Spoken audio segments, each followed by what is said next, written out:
I'm a little bit sleep deprived. It's day 4, isn't it? Is there sleep in my eyes? Day 4.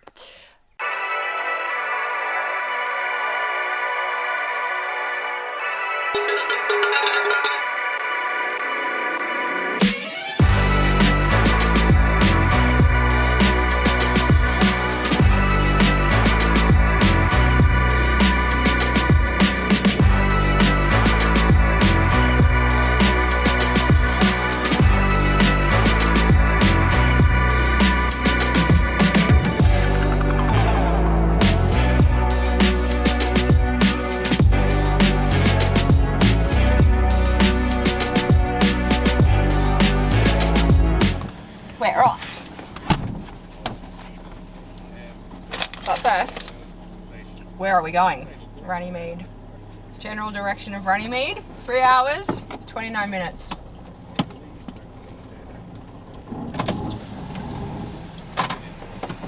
Safety first.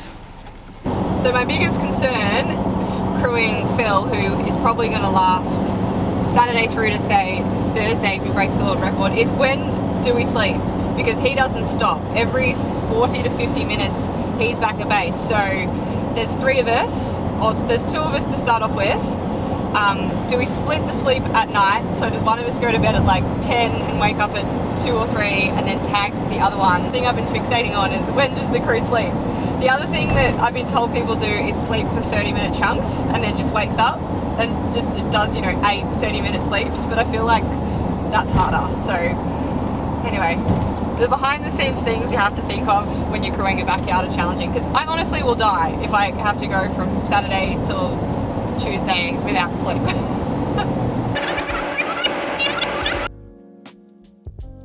Attendant does? Yeah. Whole bag of clothes and t-shirts. He has an inbox where we meet him at the finish line. He has an outbox, so we have a day loop and a night loop. So it's lunchtime. Fast or slow he should run. But don't panic.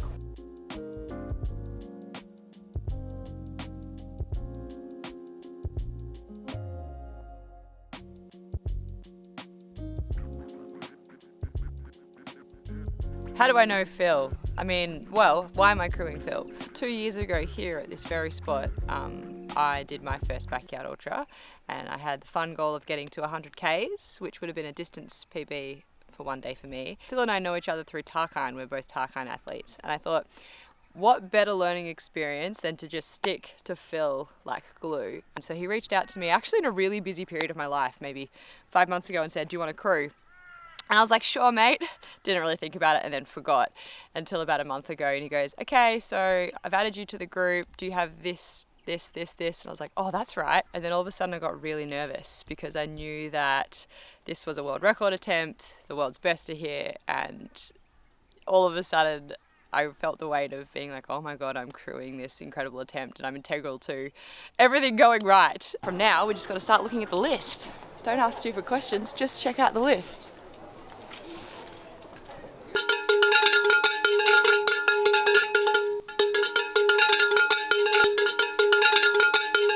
So we meet Phil at the finish line with an inbox. He crosses the 6.7k mark, puts everything in here, and then walks to our tent and recovers and refuels. We then fill up the water, check he has everything he needs, add in what additional stuff he needs based on what he tells us in an outbox, and he comes back out fresh. So he's wasting 0 seconds in the transition.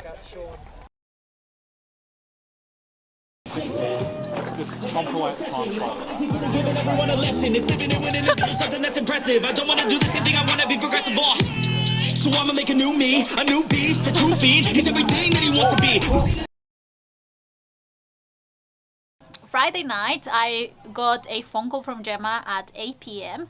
letting me know that unfortunately she had broken her ankle and asking if I could please come and crew for Phil. And traditionally, I've been part of Phil's crew, but remotely. Normally, I'm someone who is online messaging, and if there's any troubleshooting required, I'm going to be there because I'm in charge of his nutrition and I'm aware of the plan.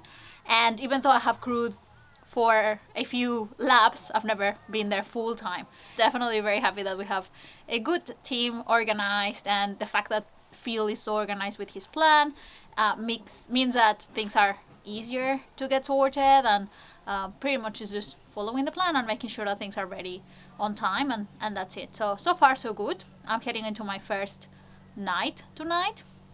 I actually have never been up all night, so I'm keen to see how that goes.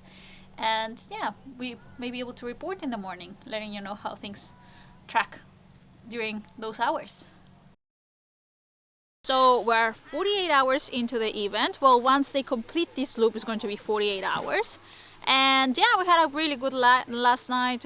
Everything was working really well, very easy to Phil was getting to sleep, and then he had a couple of meals where he didn't get to sleep then because he was eating. But yeah, we had a really good night. From a crewing perspective, I think it was easier than the day loops, I would say. At least being the first night for me, so I was a little bit fresh. We'll see what I say tomorrow. He's going good. Yeah, we talked a lot about the backyards that he's got in Belgium. I talked about the backyards we've got here. We talked about the SAT champs. Yeah, talked about what he's going to do in Brisbane if the race is finished before he needs to go home.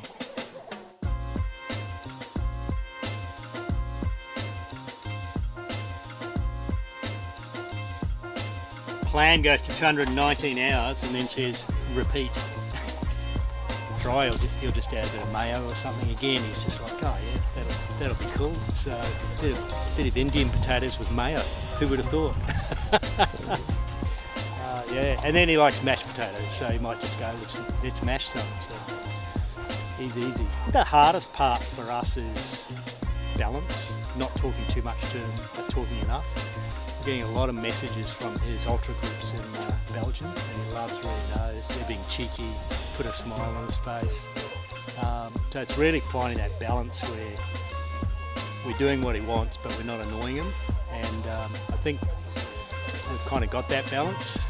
But he did say day 4 or 5 he might bring out Dutch asshole. So we'll see if that happens. Yeah, no, he's so calm. He's so easy. He's willing to change the plan at any time, depending how he feels. He likes eating whole food, and when it comes to lunch or dinner, he says to me, what are you cooking? So he's really casual about what we give him. Obviously I'm not going to give him something awful, but he loves potatoes. So we've got kilos of potatoes. And I introduced him to Indian spices because he's staying with me. So he said, let's have that on the run, and he hadn't had it before. So that's kind of how calm and flexible and easygoing he is.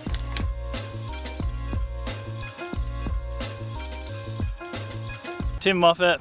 I just ran 42 yards at Dead Cow Gully. It's my first time here. Smashed a new PB out, previous was 38. And now jumping on to help crew Phil. We had a deal that whoever dropped out first would jump on and crew the other one. So I think Phil was pretty confident, but there was a 1 in a million chance I would have had Phil crew me. But I think the whole place is full now of either dedicated mates, friends, family who go to all these races and crew people. And then the rest of the people here are people who've run, dropped out, and just want to keep helping these people go as far as possible. So I think that's the beauty of backyard ultras. There's one winner, but probably 90% of the people here push themselves to do something that they thought impossible or never could have dreamt of doing before. And we're all here to support that. So whether it's out on course or helping crew, it's a great community, and everyone's just pumped to be seeing each other do some awesome stuff.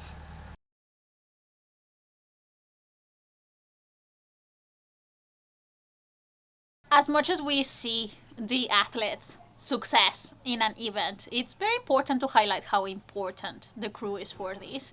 From my perspective, the further an athlete wants to go, the more important it is for a crew member to be present, and someone who understands the athlete as well, definitely understanding the plan, but having that good understanding of the person they are crewing for, so they can have that communication and idea of what's going on and dealing, even when things, especially a bit more intense, because we're talking about both being sleep deprived, both being tired, and here it's important to know that it's going to be a situation where can get very tense. So having that communication, having that understanding of each other is going to be very helpful. But absolutely, the crew is fundamental in having that successful result. When you're looking at going a really long way with these events, crew is absolutely crucial. You want to do as little as possible during the breaks. You want to conserve that energy. You just want to come in and sit down, have your food ready for you, get your feet rubbed. You know, that time in the chair, it's about resting and refueling. And so if your crew can look after everything else, then all you need to focus on is the running. You go out there, you finish the lap, that's your job. When you come in, it's your crew's job to sort you out and get you back in that corral before the final bell goes again. So yeah, I couldn't do these events without my crew. You know, they look after absolutely everything for me during the break. All I have to worry about is just running the lap. You know, I come in from the lap, crew's looking after everything. They take all my stuff off me. They're sorting out my food. They're rubbing my feet, you know, sorting out gear that I need. All I have to think about is running. So their job is to get me from the finish line back to the start line. And then my job is to get from the start line back to the finish line. So we have reinforcements coming in this afternoon to take over, so there's still those 3 people. But it's going to be weird leaving because you've invested so much into it. You know, it'll be 80 hours of racing and then days before that and weeks before that, and then to not be here, a bit weird, to be honest, a bit hard to leave. So we'll obviously still be watching the live stream, but you kind of becomes your world, just this tiny little bubble of a world for so long. It's gonna feel strange to get up and drive out of it. We're leaving site. It's kind of a bittersweet feeling. Sweet because we're excited to shower and sleep, but bitter because Phil is at yard 80 and is looking really, really strong and is pretty much, I mean, I don't want to jinx it, but looks like it's going to be an epic battle. There's still 8 runners left, so I mean, even getting a PB at 103 and then going on to break the record at 117, it would have been awesome to stay, but life calls. Very capable Nathan in our place, so there's 3 crew there. And now we're just going to go home 4 hours and then watch from the live stream.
The wristband, and now he's running a longer loop instead of a quicker one. Tim, can you tell me which is the best holiday out of those first 4? I just need it back.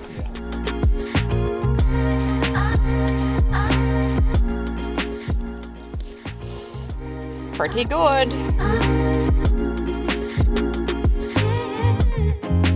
We are giving Phil his nighttime bath.